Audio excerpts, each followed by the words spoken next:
What's up, YouTube? It's Brett, back in action, Dallas. And you can tell by the appearance of Oscar here to my left that I definitely mean business. And in this video, I'm going to be tackling the three biggest challenges, the three most difficult hurdles that I overcame when I quit using cannabis after long-term use. So if you are someone who is staring down the prospect of quitting weed, or if you're supporting someone who's currently going through this, or if you're just curious about what happens when you stop using cannabis after years of use, this video is for you. So first of all, why should you care about or listen to anything I have to say?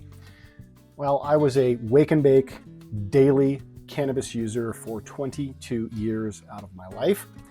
And on Thanksgiving of 2020, I quit cold turkey.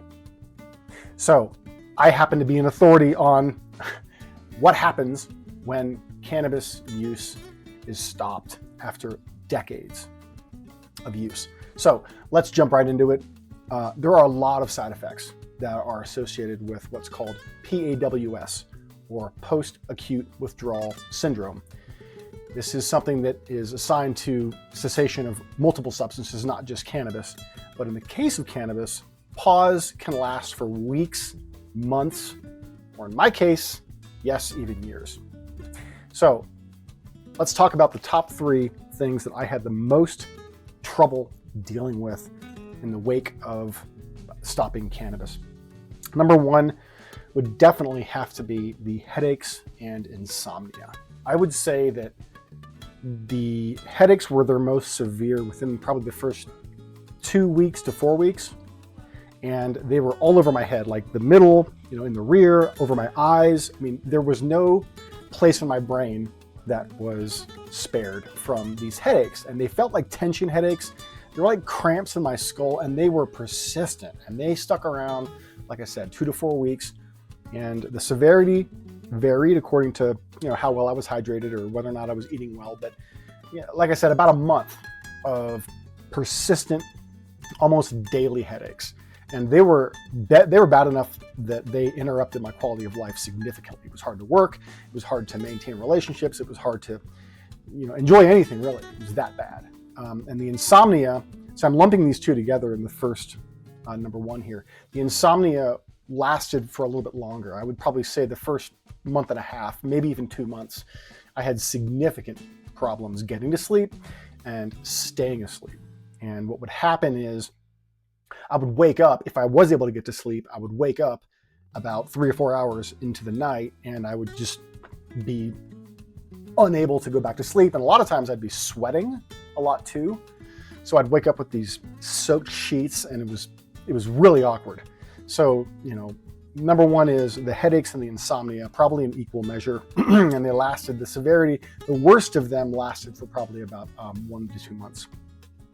The second thing that I had the hardest time dealing with, lifestyle changes. So when you've been smoking weed for your entire adult life, which was my case, and you go from being that stoner, identifying as a stoner, being an advocate and an activist for cannabis, and you move into a place of not using it and instead, denying it and not participating in groups or activities where cannabis is a thing, you may be shocked to see how different your life has to be in order to just go about your day. And so some examples include the diet that you have, the friends that you have, the accessories that you own, anything that had to do with cannabis at all, even CBD, anything with the cannabis flower on it. It had to go. It had to just go. I had a scorched earth approach to getting rid of everything cannabis related in my life. And that meant the music I listened to,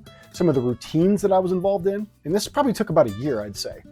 Before long, my life did not resemble who I was back when I was smoking weed.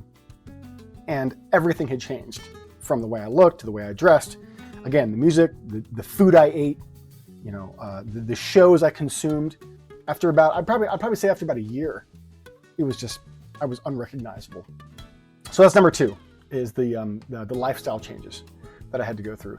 Losing the friends and the acquaintances that I used to, enjoy hanging out with because we had a common thread of using cannabis, that was gone out the window. Big change. Number 3, and this one's probably the one that takes the longest to overcome. And I'm not going to sugarcoat this at all because you need to know that this is coming if you are a long-term cannabis user and you're stopping cannabis. And that is neurotransmitter downregulation.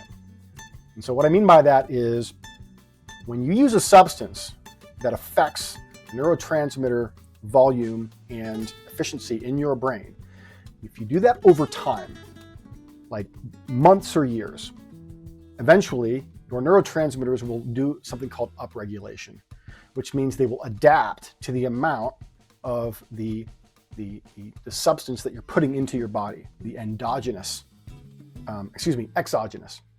Make sure I get my terms right here. The exogenous compounds you're putting in your body, in this case THC, your neurotransmitters get used to that amount of substance every day, every week, every month. And when you stop doing that, they kind of freak out, right? And so this discontinuation syndrome results in this long process of downregulation.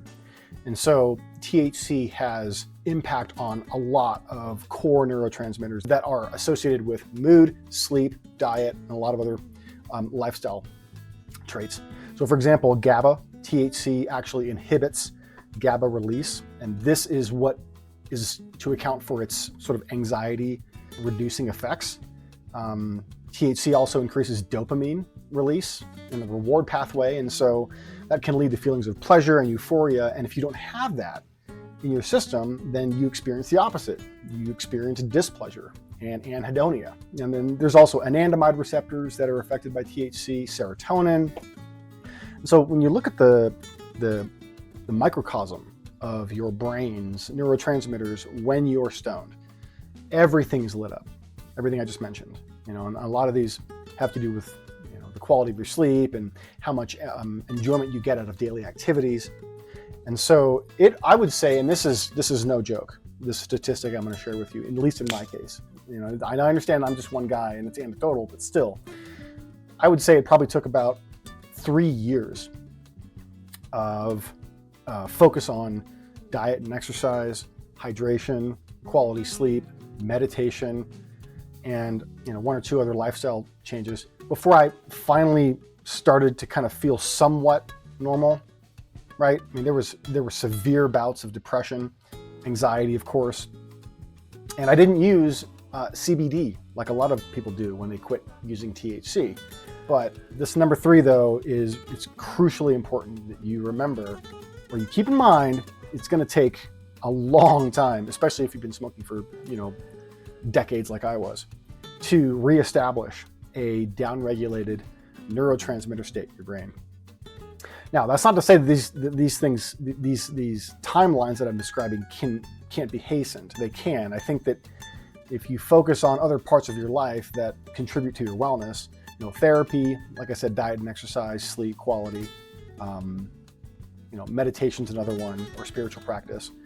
These timelines can be hastened, and if you haven't been smoking for as long, or if you haven't been using for as long as I had, it may not take the same amount of time either. So know what you're in for when you do this. Also know that if you are someone who might be addicted to cannabis, or if you are supporting someone who may be addicted to it, number 1, don't think that it's abnormal or uncommon or impossible. One of the most common misunderstandings that I hear about marijuana and cannabis is that it's not addictive. That is an absolute lie. Anyone who tells you that doesn't know what they're talking about. Cannabis absolutely is addictive. I'm a great example of that. I lost 22 years of my life to it. If you or someone you love is genuinely addicted to this substance, there are resources out there. One of them is called Marijuana Anonymous. And just do a search on Marijuana Anonymous. It's basically modeled after the AA structure, and it works very well, and I'm a huge fan of it. I relied on Marijuana Anonymous for the first few months after I got sober, and it helped me out a lot. So there are resources out there, and I hope this video helps you. If you have any comments, there's some things you did that helped you through your withdrawal, drop them in the comments below, and I'd love to hear about your own experiences. Thanks for watching. Peace, love, and light. See you guys next time.